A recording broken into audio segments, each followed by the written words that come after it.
নমস্কার। ভাদ্র মাসের কৃষ্ণপক্ষিয়া একাদশীকে বলা হয় অন্নদা একাদশী। এই তিথি সর্বপাপ বিনাশিনী। যিনি শ্রীহরির অর্চনে এই ব্রত পালন করেন তিনি সর্বপাপ থেকে মুক্ত হন এবং মৃত্যুর পর বৈকুণ্ঠ লাভ হয়। এমনকি এই ব্রতের নাম শ্রবণেই রাশি রাশি পাপও দূরীভূত হয়। দেখুন, বলা হয় ভাদ্র মাসের এই অন্নদা একাদশী ব্রত পালন করলে অশ্বমেধ যজ্ঞের ফল পাওয়া যায়। এমনকি কোনো ব্যক্তি যদি এই একাদশী ব্রত পালন না করেও শুধু ব্রত কথাটি শুনেন এবং শ্রীকৃষ্ণ অথবা প্রভু নারায়ণের উদ্দেশ্যে একাদশীর দিন শুদ্ধ ঘিয়ের একটি প্রদীপ প্রজ্বলিত করতে পারেন, তাতেও এই ব্রতের অনেকাংশেই পূর্ণ ফল লাভ করা সম্ভব। এরই সাথে দূর হয়ে যায় ব্যক্তির সমস্ত প্রকার দুঃখ, কষ্ট ও পূর্বজন্মের সমস্ত পাপ। শুধু তাই নয়, মনের সমস্ত কামনা বাসনা পূরণ করতেও, সমস্ত পার্থিব সুখ শান্তি পেতেও এই একাদশী ব্রত যথেষ্ট সাহায্য করে।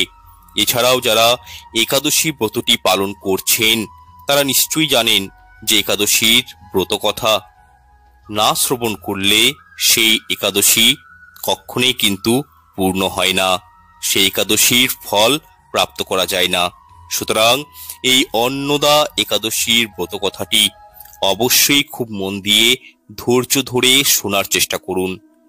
এই প্রসঙ্গে আপনাদেরকে জানিয়ে দিই, এই বছর 2024 1431 বঙ্গাব্দে ভারতবর্ষে এই একাদশী তিথিটি শুরু হয়েছে 28 আগস্ট রাত্রি 1:19 এবং এই একাদশী থাকছে 30 আগস্ট রাত 1:37 পর্যন্ত এবং এই একাদশীর পালনের সময় পড়েছে আগামীকাল শুক্রবার সকাল 9:46 গতে। যাই হোক, এরপর আলোচনা করব ভাদ্র মাসের সর্বশ্রেষ্ঠ একাদশী অজা একাদশীর ব্রতকথা সম্পর্কে। আসুন তাহলে একসাথে আমরা শ্রবণ করি সর্বশ্রেষ্ঠ একাদশীর মধ্যে অন্যতম অন্নদা একাদশীর ব্রতকথা। জয় শ্রীকৃষ্ণ, রাধে রাধে। এই ভাদ্রবতী কৃষ্ণপক্ষিয়া অন্নদা একাদশীর মাহাত্ম্য ব্রহ্ম বৈবর্ত পুরাণে বর্ণনা করা হয়েছে। একদা মহারাজ যুধিষ্ঠির বললেন, হে কৃষ্ণ, ভাদ্র মাসের কৃষ্ণপক্ষের একাদশীর নাম কি, তা শুনতে আমি অত্যন্ত আগ্রহী। শ্রীকৃষ্ণ বললেন, হে রাজন, আমি সবিস্তারে এই একাদশীর ব্রতকথা বর্ণনা করছি। আপনি একাগ্র চিত্তে এই ব্রতকথা শ্রবণ করুন। ভাদ্রের কৃষ্ণপক্ষিয়া একাদশীকে বলা হয় অন্নদা একাদশী। এই তিথি সর্বপাপ বিনাশিনী। যিনি শ্রী হরির চরণে এই ব্রত পালন করেন তিনি সর্বপাপ মুক্ত হন। এমনকি এই ব্রতের নাম শ্রবণেই রাশি রাশি পাপ বিদূরিত হয়ে যায়। এই ব্রত প্রসঙ্গে একটি পৌরাণিক ইতিহাস রয়েছে।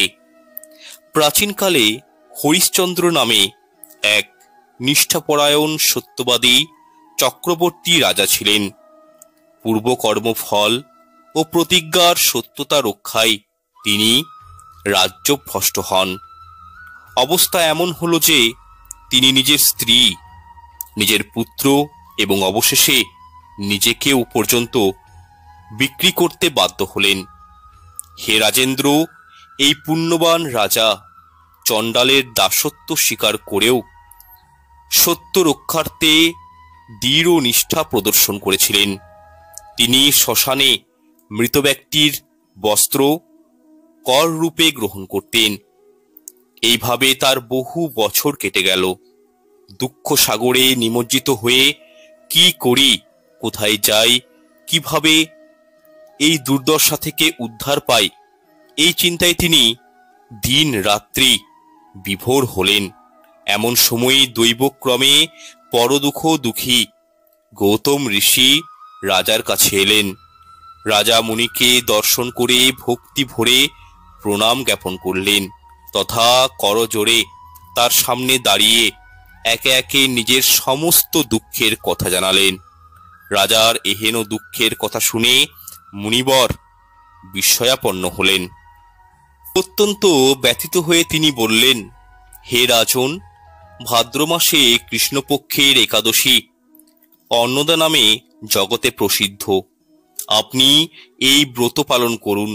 এই ব্রতের প্রভাবে আপনার সমস্ত পাপের বিনাশ হবে। আপনার ভাগ্যবশত আগামী 7 দিন পরেই এই তিথির আবির্ভাব হবে। ওই দিন উপবাস থেকে রাত্রি জাগরণ করবেন। এইভাবে ব্রত উদযাপনে আপনার সমস্ত পাপের ক্ষয় হবে। হে রাজন, আপনার পূর্ণ প্রভাবে আমি এখানে এসেছি জানবেন। এই কথা বলে গৌতম মুনি অন্তর্হিত হলেন।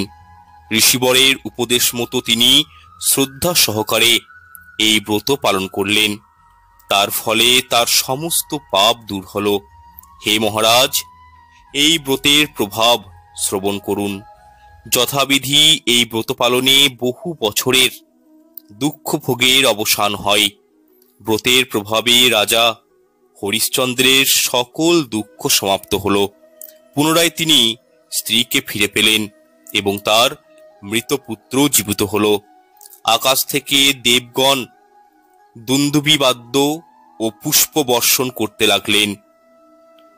নিষ্কণ্টক রাজ্য সুখ ভোগ করে অবশেষে আত্মীয় স্বজন ও নগরবাসী সহস্বর্গে গমন করলেন। যে মনুষ্য নিষ্ঠা সহকারে এই ব্রত পালন করেন তিনি শ্রীহরির চরণে ভক্তি লাভ করেন তথা মৃত্যুর পর অবশেষে দিব্য ধামে গমন করেন, অর্থাৎ বৈকুণ্ঠ ধাম প্রাপ্ত হয়। এই ব্রতের মাহাত্ম্য পাঠ শ্রবণে অশ্বমেধ যজ্ঞের ফল লাভ হয়। ভগবান শ্রীকৃষ্ণ এই সমস্ত কথা বলিয়া অবশেষে থামিলেন। আশা করছি এই অন্নদা একাদশীর ব্রতকথাটি শ্রবণ করে আপনাদের ভালো লেগেছে। সুতরাং আজ অন্নদা বা অজা একাদশীর দিন যতবার পারবেন এই ব্রতকথাটি পারলে শ্রবণ করবেন। এর ফলে ততই পরম করুণাময় শ্রীকৃষ্ণের কৃপায় মনশান্তি অনুভব করবেন। আর যদি পারেন আজকের দিনে সন্ধ্যার সময়ে তুলসী মঞ্চে এবং লক্ষ্মী নারায়ণের উদ্দেশ্যে পারলে একটি ঘিয়ের প্রদীপ প্রজ্বলিত করবেন এবং তখনও এই ব্রতকথাটি পারলে একটি বার হলেও পুনরায় শ্রবণ করবেন। যেহেতু এই অন্নদা একাদশী লক্ষ্মীবার সম্পাদন হবে, সুতরাং আজ বৃহস্পতিবার প্রভু নারায়ণের সাথে সাথে মা লক্ষ্মীরও পুজো অর্চনা করার চেষ্টা করবেন। আজকের এই ব্রতকথাটি শুনে যদি আপনাদের ভালো লেগে থাকে তাহলে ভিডিওটিতে একটি লাইক করবেন এবং যারা এই একাদশী পালন করছেন তাদের উদ্দেশ্যে পারলে এই ব্রতকথাটি শেয়ার করে দেবেন এবং চ্যানেলে পরবর্তী ভিডিও পেতে চ্যানেলটি সাবস্ক্রাইব করে পাশে থাকা বেল আইকনটি অন করে রাখবেন। তথা ব্রতকথাটি কেমন লাগলো তা অবশ্যই কমেন্ট সেকশনে কমেন্ট করে জানাবেন এবং আপনাদের যদি কোনো মনে প্রশ্ন মতামত থাকে সেটিও অবশ্যই কমেন্ট করে অবশ্যই জানাবেন। সবাই ভালো থাকুন, সুস্থ থাকুন এটাই কামনা করি পরম প্রেমময় দয়াল ঠাকুর শ্রীকৃষ্ণের কাছে। দেখা হচ্ছে পরবর্তী অনুষ্ঠানে। জয় শ্রীকৃষ্ণ, রাধে রাধে।